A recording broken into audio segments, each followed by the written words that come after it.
अगर आपने पहली बार एसआईपी किया और अभी तक आपको मार्केट गिरावट का अनुभव नहीं है तो ज़्यादातर नए निवेशक जब मार्केट गिरता है तो घबराने लगते हैं।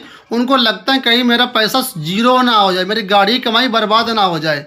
लेकिन दोस्तों ऐसा नहीं होता है, कभी भी आपका एसआईपी में पैसा शून्य नहीं हो सकता है। मार्केट गिरावट की वजह से भले आपका पोर्टफोलियो डाउन दिखे, आपको वहाँ पर लॉस दिखाए, लेकिन जैसे ही मार्केट रिकवर करेगा, मार्केट ऊपर जाएगा, आपका पैसा वापस बढ़ जाएगा। एक एग्जाम्पल की मदद से मैं आपको बताता हूँ। अभी हाल ही में 4-5 साल पहले कोरोना के टाइम में 2020-21 की बात है, जो सेंसेक्स था हमारा शेयर बाजार था करीब 35 से 40% तक डाउन हो गया था। वहीं पर जो mid cap small cap fund थे वो 60% तक डाउन हो गए थे। यानी कि अगर किसी व्यक्ति ने 1 लाख रुपए लगाया होगा स्मॉल कैप में तो लगभग उसमें 40,000 बचा होगा, 60,000 रुपये लॉस था। लेकिन उसके बाद क्या हुआ, जैसे मार्केट रिकवर किया वापस सबका पैसा बढ़ गया।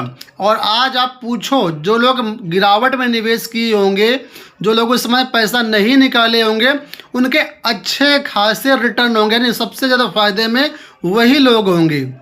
इस वजह से मार्केट गिरावट से कभी घबराए नहीं। मार्केट गिरावट एक अपॉर्चुनिटी होती है आपको लमसम निवेश करने का, ठीक है। तो अभी मार्केट गिर रहा है, अगर मार्केट और गिरता तो आप लमसम यानी एकमुश्त पैसा डालने के लिए तैयार रहिए। अब म्यूचुअल फंड में आपका पैसा कभी भी शून्य नहीं हो सकता, क्यों वो समझिए। देखिए, आप जिस भी फंड में अपना एसआईपी कर रहे हैं, लमसम निवेश किया है, तो जो भी आपने पैसा दिया वो कम से कम 100 से 200 कंपनी में जाकर के इन्वेस्ट हो जाता है। यानी कि 100-200 कंपनियों के बिजनेस में जाकर के इन्वेस्ट हो जाता है।